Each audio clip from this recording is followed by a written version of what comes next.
Hey everyone, Mr. Happy here, and in this video I wanted to share with you an interview I recently had the privilege of conducting with several key members of the team behind Strangers of Paradise Final Fantasy Origin. Thank you to Square Enix for setting this up. I'm super excited for the game, and it was an absolute pleasure to sit down with these members of the team. I also got the opportunity to play the second demo, which should be out by the time you see this video, a little bit early. So if you're curious about my thoughts on that, please check that video out as well. Now for this interview, I got to sit down with three members of the team. First was Jin Fujiwara, the producer of Strangers of Paradise. Then it was Daisuke Inoue, the director of Strangers of Paradise. And finally, Fumihiko Yasuda, the producer from Team Ninja at Koei Tecmo Games. I asked them a handful of questions, and unfortunately, I feel like I only got a lot of answers from Inoue-san. I think that was just because of the nature of my questions being mostly directed towards somebody who's in the director role. I felt kind of bad, but all the same, let me get into those questions and the answers that I received. My first question was very specifically about Team Ninja and Koei Tecmo Games. They're known for running several gameplay tests to fine-tune their games before release. However, they're normally doing it with their own IP, like the Nioh series. So how is it different when they're working on another franchise, an existing franchise like Final Fantasy, as opposed to one of their own games like Nioh? Fortunately, Yasuda-san gave me an answer in that with Nioh, they are often testing the balance of the punishment versus the gameplay. Can the players handle what they've created? Do they need to make it easier? Do they need to make it harder? And what adjustments do they need to make sure it's more enjoyable? They really focus on those elements with the Nioh series. However, with Final Fantasy Origin, it's far more important that the players experience a Final Fantasy game. So it's not just about the action elements and how punishing the game is. Those aren't actually factors at all that they're really trying to fine-tune. They're really trying to make sure that the action elements interact well with the RPG elements that they are incorporating. They want it to be something that fans of the Final Fantasy IP can enjoy, and not just fans of hardcore action combat.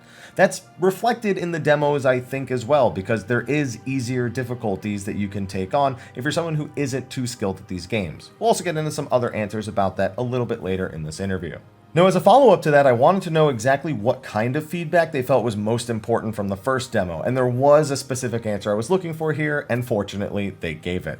Daisuke Inoue said that their priority from the first demo feedback was to improve the graphics and art direction. Apparently, the graphics for the first demo weren't rendered to be up to par, even though the game was available in a 4K resolution.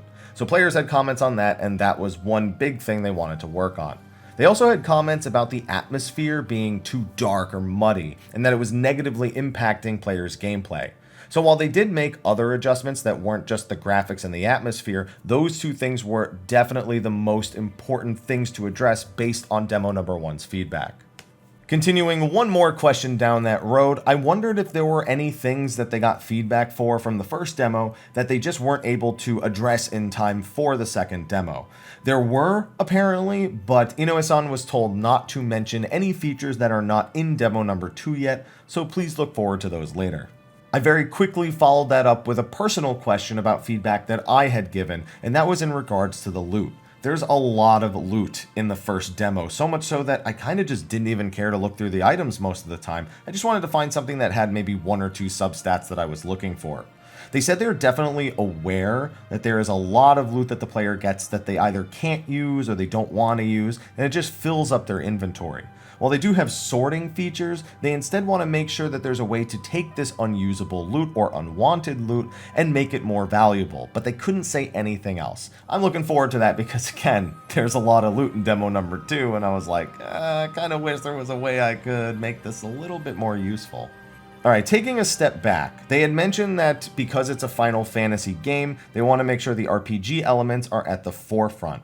Now, a lot of people have their own vision of what Final Fantasy is, but in recent years, Square Enix has tried to push the boundaries on that a little bit. I asked if there were any advantages or disadvantages or special considerations the team had to make with Strangers of Paradise to keep it feeling like a Final Fantasy title, not just to be Final Fantasy in name. Now, Inoue-san said that on top of the RPG elements, the world and the lore were among the most important things they felt they needed to get right. Now, being that they're using Final Fantasy I's world as a motif for the setting of the game, not a literal setting for the game, there were some advantages and disadvantages they had to work around. Obviously, a big advantage was they already have a lot to pull on. I mean, not just the Final Fantasy franchise, but from Final Fantasy I itself. but they also had to make sure that they respected those types of things at the exact same time. So it's a bit of a double-edged sword. However, he thought that this was actually the best because their team is more creative under conditions like this, where they're trying to think of the best way to work within the boundaries of what is already defined as a Final Fantasy game, while also trying to be original. They are true Final Fantasy fans on the team, so they want to honor the franchise, but that doesn't mean they don't also want to push the borders of what the franchise is capable of. Now, for those who haven't played demo number 2 yet, my next question will come as a bit of a newsflash to you. There are some jobs that have some very support-heavy skills in the second demo. Now, often support skills are either very weak and not even worth considering, or seemingly too strong. It's very rare that a game gets this balance right. So I asked how the team is approaching support skills on jobs to ensure they both feel good to use, but it doesn't feel like you have to bring them if you don't want to. Inoue-san said that one big thing with the support skills is that there is a multiplayer function. So these types of jobs and skills can be very useful for supporting your more headstrong or action-oriented allies, players who are good at action games essentially. They also feel really good to use in solo play, but they definitely shouldn't feel mandatory. He agreed with that. He said support skills are definitely difficult to balance, but they're doing their best to make sure that they are a choice for the player and not something they have to use if they don't want to. One big thing that he said, though, was that some players may not be that skilled at action games. You know, they had said earlier that they wanted to make sure this was a game any Final Fantasy fan could pick up, even if they weren't skilled at these types of games. So, having a more support-oriented job or roles made it so that people could enjoy a different playstyle, play online and support their friends, and make sure that there was some way that they could participate without needing to be super skilled at action games. And finally, this one was a bit more for fun. Being that they're working on an action game, I wondered what the average skill level was of the producers and directors that I was speaking to. So I asked them, how skilled would they say they are at the game? And also, which is their favorite job that is available in demo number 2? First, from Yasuda-san, he actually said that despite working on a lot of action games, that he's not super skilled, so he plays on the lower difficulties. However, his favorite job in any Final Fantasy game is the monk or the pugilist. He played it in Final Fantasy XI, he played it in Final Fantasy XIV, and he will definitely be playing monk in Final Fantasy Origin. Then there was Inoue-san, who also said he's not very skilled. He normally plays on like the normal difficulty, so he's not a hardcore action gamer. But he was also afraid to state what job he wanted to play the most, or his favorite job, because he's like, oh, he's the director, he's just gonna buff his favorite job. So he didn't want to give anyone that impression. However, he does say that in past Final Fantasy titles, he normally plays tank jobs though. And finally, Fujiwara-san, who I barely got to hear from pretty much the entire interview, and part of the reason I asked this question was to make sure that he didn't just sit around for 30 minutes and listen to everyone else.